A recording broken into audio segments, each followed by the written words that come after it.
नवरात्र का यह त्योहार माँ दुर्गा के 9 रूपों की आराधना का उत्सव है और 5वें दिन की अधिष्ठात्री देवी हैं स्कंद माता, जो भगवान स्कंद यानी कि कार्तिकेय की माँ है। इनका स्वरूप माँ की ममता और शक्ति का अनुपम संगम है। लेकिन क्या आप जानते हैं कि माँ स्कंद माता की कथा क्या है? आइए जानते हैं आज के वीडियो में। प्राचीन काल में ताड़कासुर नाम का एक राक्षस था। उसने कठोर तपस्या की और भगवान ब्रह्मा से यह वरदान प्राप्त किया कि कोई भी उसे ना मार सके। ब्रह्मा जी ने उसे बहुत समझाया कि जिसने जन्म लिया है उसका मरना निश्चित है। तब उसने कहा, यदि ऐसा है तो सिर्फ भगवान शिव का पुत्र ही उसकी मृत्यु का कारण बन सकता है। वह तो यह सोचकर आश्वस्त था कि शिव तो ध्यान और वैराग्य में लीन हैं, वे तो कभी विवाह करेंगे नहीं और इस कारण उसे कभी कोई नहीं मार पाएगा। यह वरदान मिलते ही ताड़कासुर ने तीनों लोकों में आतंक मचा दिया। देवता घबरा गए।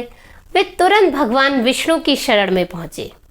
तब भगवान विष्णु ने कहा कि आप सब चिंता मुक्त हो जाएं। शीघ्र ही भगवान शिव और माता पार्वती का विवाह होगा और उनके पुत्र के रूप में स्कंद का जन्म होगा और वही इस राक्षस का संहार करे। इसी प्रकार कुछ समय बाद भगवान शिव और माता पार्वती का विवाह हुआ और उनके तेज से स्कंद यानी कि कार्तिकेय का जन्म हुआ। माँ पार्वती ने अपने पुत्र स्कंद का पालन पोषण अपार स्नेह और देखभाल से किया। वे न केवल एक स्नेहमयी माता थी बल्कि एक शक्तिशाली देवी भी थी, जो अपने पुत्र की रक्षा के लिए किसी भी संकट से लड़ सकती थी।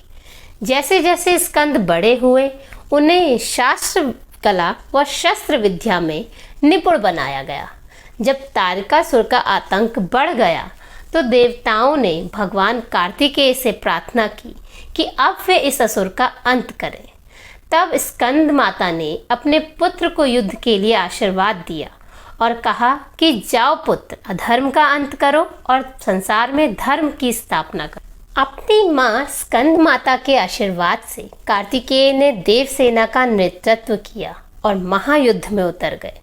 भयंकर युद्ध हुआ और अंततः कार्तिकेय ने अपने दिव्य भाले से ताड़कासुर का वध कर दिया और इस विजय के साथ अधर्म का अंत हुआ और धर्म की पुनः स्थापना हुई।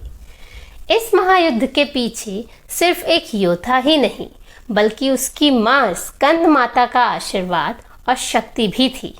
स्कंद माता की यह कथा हमें माँ की ममता, शक्ति व त्याग का संदेश देती है।